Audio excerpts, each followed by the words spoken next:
ESP में आप सबका स्वागत है। और आज का प्रश्न है evaluate integration of 2x-3 divided by x square minus 1 into 2x+3 dx। इसको इंटीग्रेट करना है, ठीक है। और इसके पीछे जो कमेंट्स है वो कमेंट्स ये है कि पिछली बार भी यानी पिछली वीडियोज में एक क्वेश्चन हुआ था पार्शियल फ्रैक्शन से, जो कि ये भी क्वेश्चन पार्शियल फ्रैक्शन से होगा, पूछा ही गया है। जानते हैं कि इस चैनल्स पर बस दो ही चीज़ आते हैं, या तो बच्चों के लिए जो इम्पोर्टेंस होगा वो क्वेश्चन जाते हैं, या फिर बच्चों के द्वारा पूछे गए क्वेश्चन जाते हैं।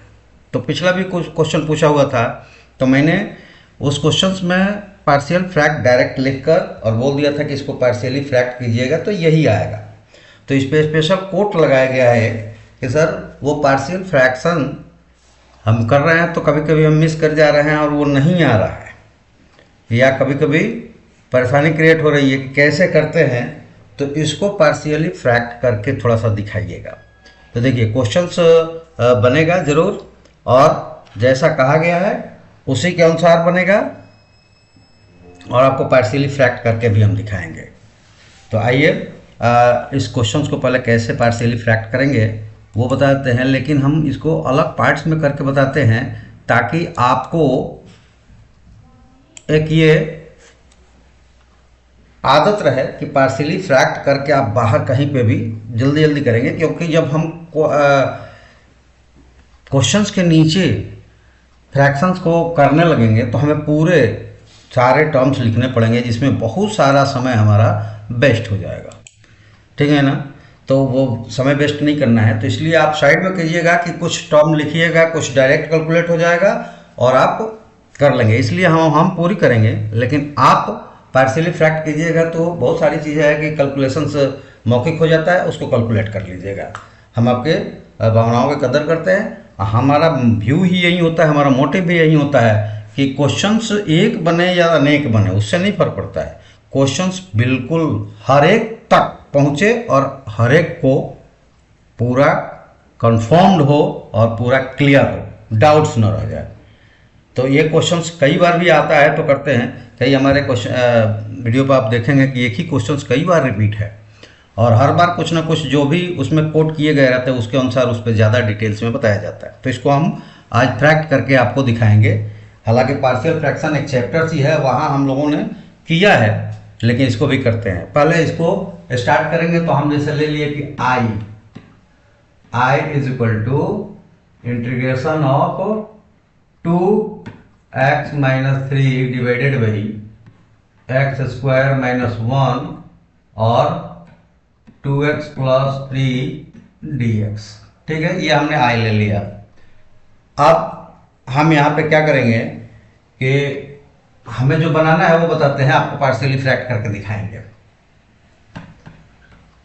नाउ इसको लेंगे जो कंटेंट है हमारा 3/x² - 1 और ये हो जाएगा 2x+3।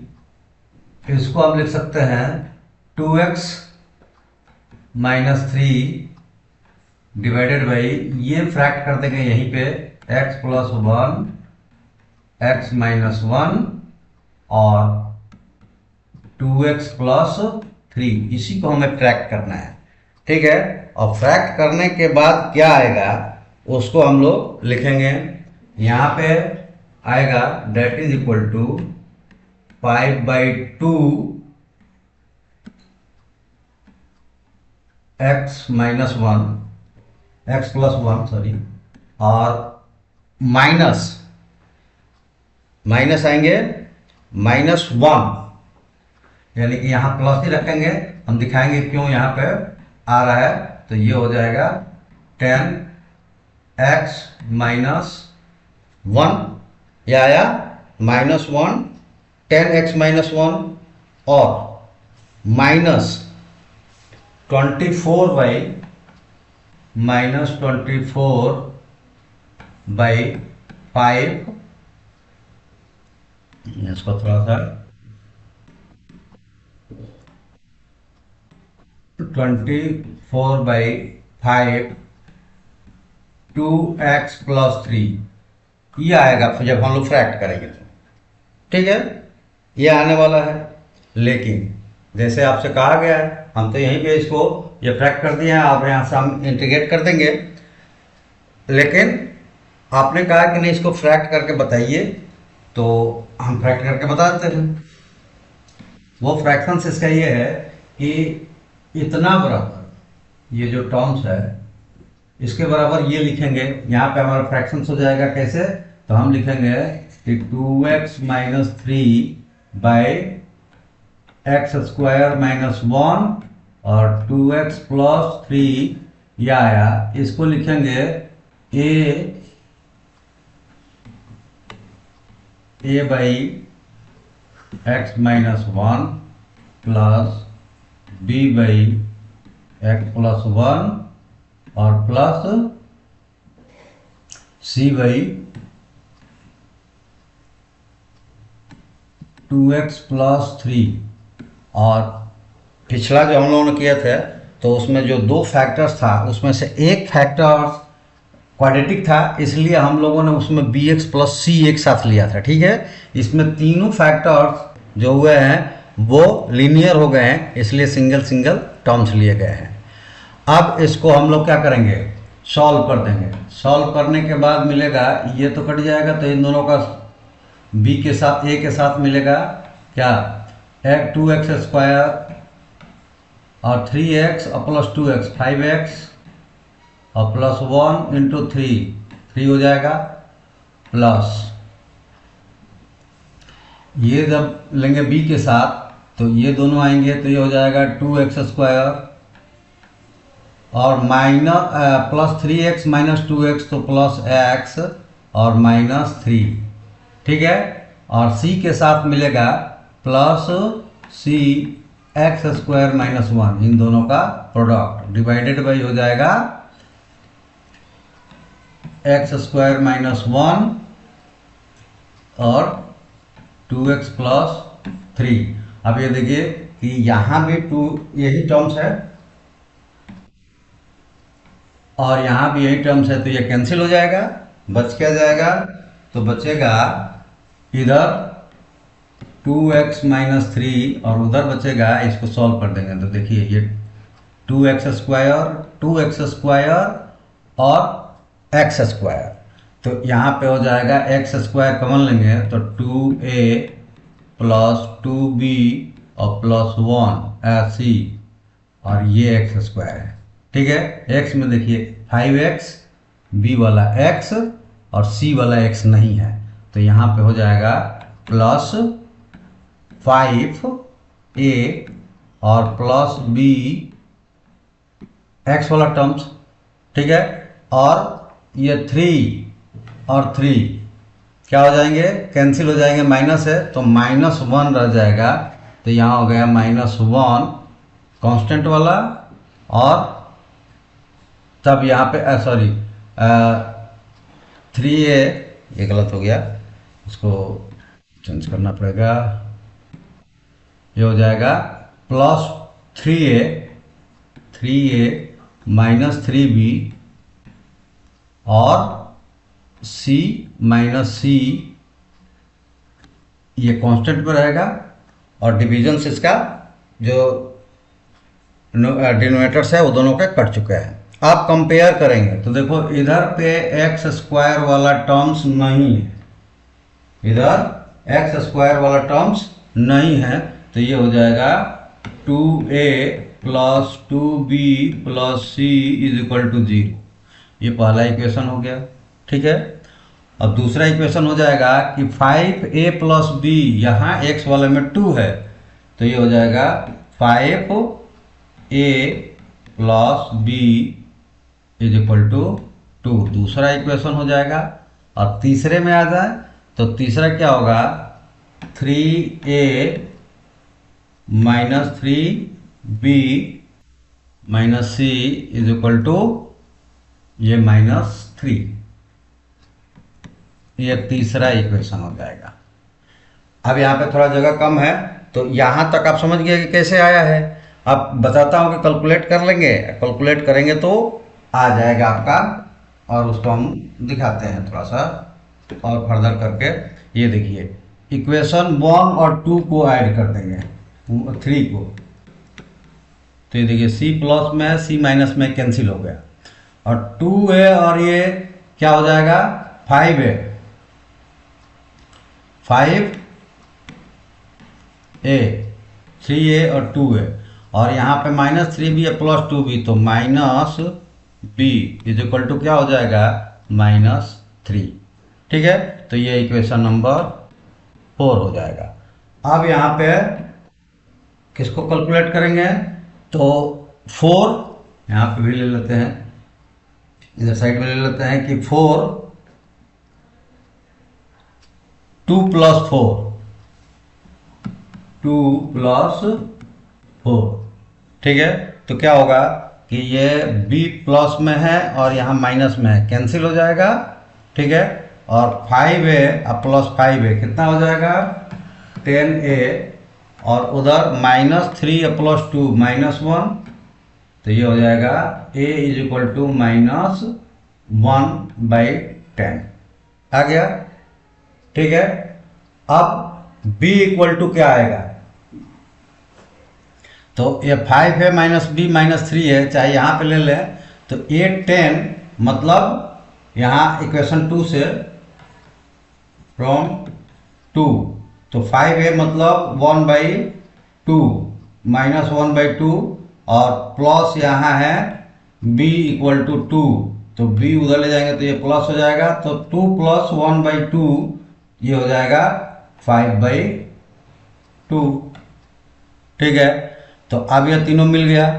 अब c क्या होगा, तो ये देखिए c कहाँ निकालेंगे, तो c निकाल देंगे किसी एक को रख दीजिए, जैसे कि फर्स्ट में ही रख दिया, फर्स्ट में रखा यहाँ पे, तो क्या हो जाएगा 2a, यानी कि ये 5/10 है, -1/10 है, तो ये -1/5, और प्लस 5/2 है तो 2 से कट जाएगा, तो ये हो गया 5, और उधर जाकर ये क्या हो जाएंगे 5 माइनस प्लस -5 + 1/5, ये c के बराबर है, और कैलकुलेट करेंगे तो -25 + 1 -24/5। ठीक है, अब ये देखिए a आया है, तो a के साथ कौन सा है x - y, x - 1, तो देखिए ये -1/10 ये वाला। ठीक है, और b आया है 5/2, उसके साथ कौन सा है x + 1, तो देखिए 5/2 x + 1, और c के साथ आया है -24, तो ये देखिए c के साथ 2/3 है, तो -24 आ गया। कन्फ्यूजन मुझे लगता है खत्म हो गया होगा। चलिए अब इसको हम सॉल्व कर लेते हैं। तो ये आप कहीं पे भी सॉल्व करके और यहां लिख सकते हैं डायरेक्ट। अब हो जाएगा now I is equal to integration of 2x - 3 इसी को लिख सकते हैं x² -1 और 2x + 3 dx, that is equal to integration of 2x - 3 divided by x + 1 x - 1 और 2x + 3 dx, और that is equal to हो जाएगा क्या, ये बाहर निकलता है 5/2 integration of dx by x + 1, और यहाँ ये माइनस है ये प्लस है, तो ये लिख दिए -1/10 इंटीग्रेशन dx by x - 1, यहाँ भी वैसे ये माइनस है प्लस है, तो -24/5 इंटीग्रेशन dx by 2x + 3, यह हो गया हमारा टोटल। लेकिन अब यहाँ पे देखिए इसको t मानेंगे x + 1 को, तो dx = dt, x - 1 को t मानेंगे तो dx = dt, लेकिन जब 2x + 3 को t मानेंगे तो ये हो जाएगा 2dx is equal to dt। तो dx यहाँ पे कन्वर्ट होगा dt/2 में। तो ये एक केवल यहाँ पे अलग से ये 1/2 आएगा, बाकी सब ये जब आता है कि dt/t और इंटीग्रेट करना होता है तो ये log t हो जाता है। ठीक है, तो अब यहाँ पे आप वैल्यू रख देंगे तो ये हो जाएगा therefore i is equal to क्या मिल जाएगा 5/2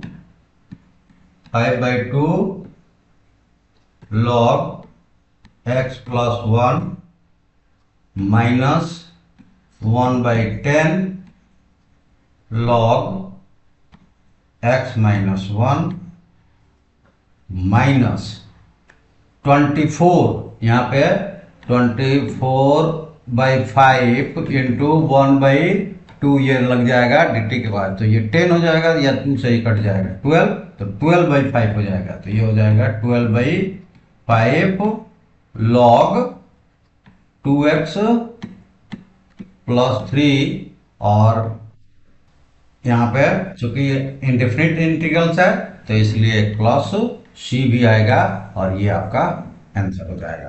तो देखिए इस तरह से इसको बनाते हैं और ये फ्रैक्शंस का काम है ना, ये आप राइट साइड में कहीं पे या रफ पर कीजिए ताकि आपका सही आंसर आए और यहाँ जगह कम और समय कम रहे, क्योंकि यहाँ पे डायरेक्ट जैसे हमने इसको कैलकुलेट कर लिया, लेकिन यहाँ पे करेंगे तो कैलकुलेशन करते जाएंगे, उसका रीजन लिखना पड़ेगा क्या किया, जोड़ा घटाया, लेकिन रफ में करेंगे तो वो आपको बाउंडेड नहीं रहेगा। तो इसलिए क्वेश्चन जहाँ बना रहे हैं आंसर्स वो आप वहाँ पे शॉर्ट में बनाइए, जो प्रॉब्लम्स वहाँ आपको कैलकुलेशंस में है किस तरह से लाना है तो वो उसको आप वहाँ पे ला दीजिए कैलकुलेट करके, और जहाँ पे आप फैक्ट करके लिख रहे हैं तो वहाँ पे आप लिख सकते हैं, जैसे कि ये वाला टर्म्स हमने लिखा है ये सारे टर्म्स, तो इसके आगे आप यहाँ पे लिख देते हैं कि इसी पे लिख देते हैं, आप लोग समझ लीजिएगा, बाय टेकिंग या मेकिंग पार्शियल फ्रैक्शन PF, ठीक है, बाय यूजिंग पार्शियल फ्रैक्शन। तो ये आपका आंसर्स है और इस तरह से आप डिटेल्स में इसको बना सकते हैं। तो आपका प्रॉब्लम्स सॉल्व हो गया होगा, नहीं सॉल्व हो गया होगा तो फिर से एक बार बोलना, हम लोग पार्शियल फ्रैक्शन से एक बार कर लेंगे कि पार्शियल फ्रैक्शन कैसे होता है, उसके कुछ क्वेश्चंस लेकर उसको पार्शियली क्रैक्ट कर लेंगे। तो चलिए वीडियो को आप लोग लाइक सब्सक्राइब शेयर कीजिए, आपके जो प्रॉब्लम्स है हमें कमेंट्स में भेजिए और अपने सॉल्यूशंस पूरे डिटेल्स और पूरे कॉन्सेप्ट्स के साथ पाइए। हम ये आशा रखते हैं कि आप हमारा साथ देंगे, हम आपके लिए सदैव तैयार हैं। तो चलिए आज इतना ही, थैंक यू, जय हिंद।